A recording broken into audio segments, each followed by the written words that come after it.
Okay, so magandang umaga. So bukas may harvest tayo, pero ito sa susunod na linggo pa. Ito, ayan.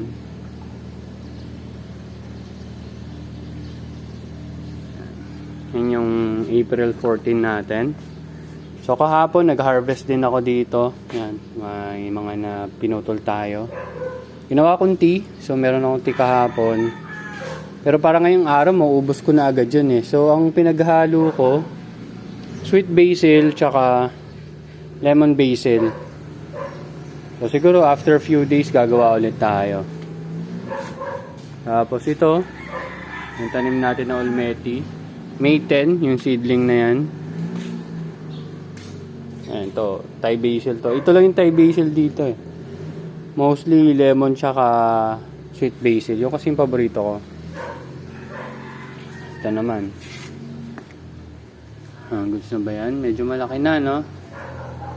So, ang problema ko lang dito is ito. Kasi nga nagbabago yung concentration ng nutrient. Kaya hindi ko lang kung dapat. Tapos yung pala, yung mga nasa lupa, sinisimulan ko ng diligan na lang ng 2.0 EC na solution.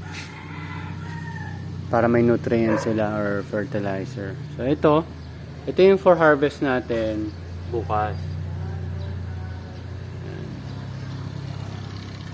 Yan yung for harvest natin bukas. So, may pupuntahan na yan. May pagbibigyan na tayo niyan. Oo. Sakto na yan.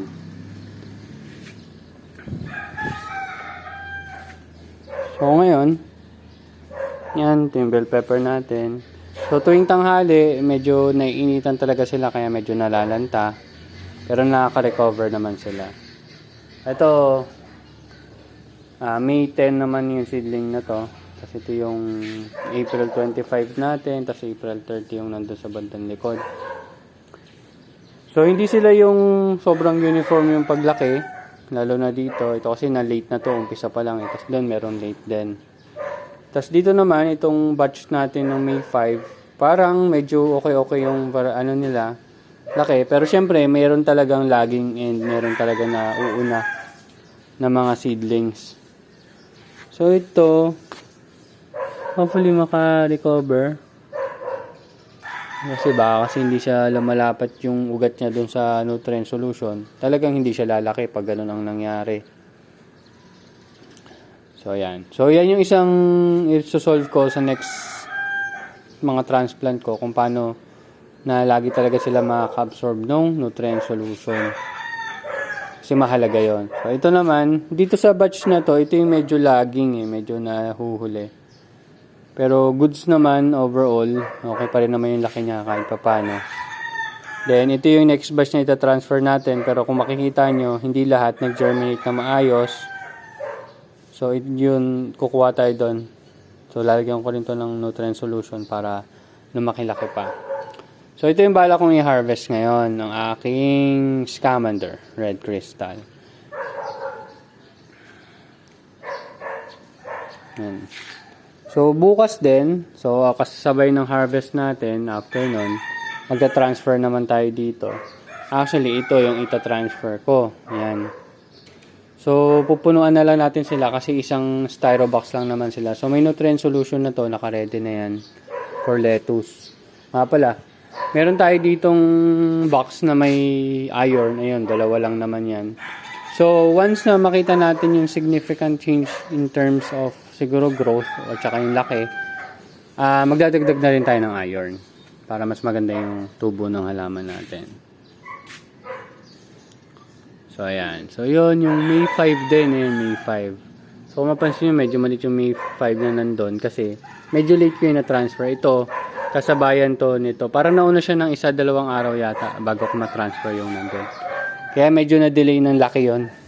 So, malaki yung impact pag sa day ng transfer. Palagay ko Yun. So, ito may mga kulitis tayo dito tumutubo. Ayan. Tapos yung lemongrass natin. Yan, malago. Maganda yung tubo. So, pag nga pala, gagawa akong tea, pwede rin ako kumuha ng lemongrass. Oo. So, maliban sa lemon basil natin, pwede kong lagyan ng lemongrass, tapos meron din sweet basil. So yung kahapon medyo matabang yung natimpla ko kasi konti siguro na harvest ko. Kasi 1.5 liters yung tubig. So yun, mas kailangan ko pa siguro dagdagan. So yan, mamaya ito lalagyan lang natin ng i-guide lang natin sila para may magapangan sila. So hopefully hindi to masyado maging problema. Ang inisip ko kasi yung sunlight, baka matakpan nila to or ito. Pero sana hindi naman masyado maging problema itong hanger. Tanggalin na rin natin para makabawas. Yan. Anyway, ito kahapon nagprune-prune tayo dito. Tapos yung mga excess na ano yun? Kalimutan ko yung vermiculture ba yun? Basta yung product ng vermiculture yan. Yung pang fertilizer ko na nakita ko kahapon na pangkalat-kalat yan. Nilagay ko na dito. So mamaya didiligan ko rin sila ng 2.0 na easy. And hopefully, yun, pagtuloy-tuloy ng tubo ito. Yan, tuloy-tuloy ng tubo. Kasi nga, yung experience natin doon, laging dito sa kabila, laging nag-a-abort yung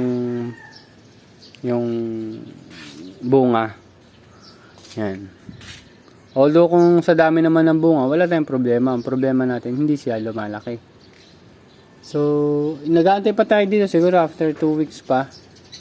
Tapos, pag wala na talaga, papatayin ko na siya. Then, ipandidilig na lang natin nutrient solution nila. So, meron din tayo ditong cherry tomato. Pero, palagay ko kailangan kong patayin natin tong cherry tomato. Hindi dahil sa ayaw ko sa kanya, kundi dahil sa location niya, medyo nahihirapan talaga siya sa araw. Yung cherry tomato natin doon na arawan, maganda yung condition, medyo hindi rin maganda performance. So, paano pa to? Yun. Kaya nung nakaraan, pinatay ko na rin yung bell pepper. So, dito hindi ko to naayos eh. Ang bala ko kasi dito, i-retire na tong location na to. Tapos yung mga container nila na malalaki, lalagyan natin ng bell pepper. So, 2 bell pepper. Yan, 2 bell pepper siguro yan. 2 o 4. Tingnan ko kung ilan magagawa ko. Kung pwede 4 na lang natin na bell pepper. So, yan. Gagawa pa tayong seedling ng bell pepper. Pero madali na yun. Madali na yung proseso na yun. So, inaantay lang din natin na makakolect tayo ng sweet basil seeds.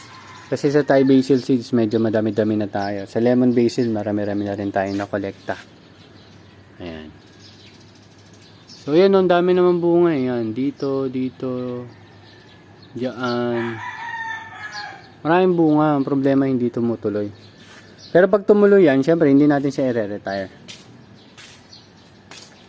Dito kasi medyo mas okay yung galawan nila eh. Kasi yun nga ang problema. Sobrang lawak na masasakop nila. Eh kung bumubunga naman, walang problema. Tapos ito, yan, yung last na, yung talong natin, yung last time, nag-abort. So ito, mukhang ito, nag-abort na rin to. Nag-abort na naman. So palagay ko kailangan ng pollinators nito. So hindi siya uubra dito sa location natin. Hindi ko sure Wala, hindi tumutubo eh. Walang swerte sa talong. So, yan.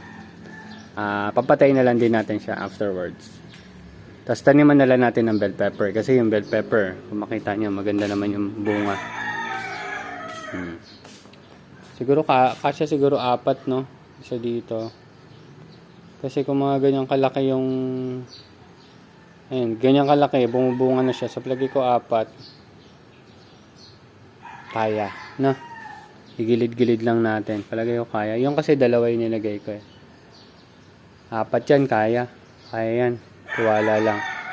So yun, that's it. Yun lang naman ang update ko sa inyo ngayon. So hopefully, after few weeks, mas maganda na siyang tingnan. Mas malalaki na yung dito. Siguro, bago natin to i-harvest, makikita nyo na medyo malalaki na yung mga puno natin dyan ng lettuce. Yan. Thank you. See you next update. Bye-bye.